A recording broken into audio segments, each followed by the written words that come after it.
పూలు ఇవా నాని ఇవి అడవి తంగడి అంటారు. అప్పుడు బతుకమ్మకు ఎక్కువ ఈ అడవి తంగడి దొరకకపోవు. అడవి తంగడి ఎంకులాడికి వచ్చి బతుకమ్మ వేరితే బంగారు పల్లెంలా ఎంత బాగుండునో. వెనకట పని పోయినోళ్ళు ఏం చేసేదట కదా, ఆదర బాదర పొలం కాడికి పనులకు పోతారు కదా. ఈ పొలం కాడికి పనులు పోయేటోళ్ళు ఆదర బాదర ఒక ఆమె ఇక పని తీరక వెనక పోయింది అనుకోరాదు. వెనక పోతే ఏమైందట కదా, ఈ తంగడి చెట్టు పిలిచిందట. అప్పుడు వెనకట చెట్లు మాట్లాడేదట. ఈ తంగడి చెట్టు పిలిచి అన్నదట కదా, అయ్యో మురిగిపోయిన దానా ముత్తైదదానా, తంగడి పువ్వు అన్న తలనేసుకొని పోరాదే, పూలు పెట్టుకొని తీరలేదా నీకు పని అని తంగడి చెట్టు పిలిచి ఆ మాట అన్నవాళ్ళు. అప్పుడు ఆమె వెనకకు మర్రి తంగడి చెట్టు తంగడి పువ్వు తెంపి తలన పెట్టుకుంటే తల తల తల తల మెరిసిందట అప్పుడు ఆ రోజుల్లో. ఇప్పుడు గంత మంచిగా ఇక పెట్టుకుంటారా? ఇక ఇప్పుడు ఇళ్ళలోనే పెట్టబట్టిరి షో చెట్లు, మంచి మంచి పూల చెట్లు.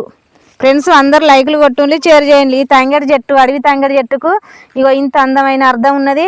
ఇది ప్రతి దానికి పువ్వు పనిచేస్తుంది. బతుకమ్మ పువ్వు కంచితే ఎంత ఇష్టమో ఈ అడవి తంగడి. అందరు లైకులు కొట్టి షేర్ చేసి మా ఛానల్ సబ్స్క్రైబ్ చేసుకోండి. ఇగో మా పిల్లలు, మా కొడుకులు వీళ్ళు మా మనుమలు, వీళ్ళు నాతోటి ఆవుల కాడికి వచ్చి ఇవన్నీ అడుగుతారు నన్ను. అడవికి వచ్చిందంటే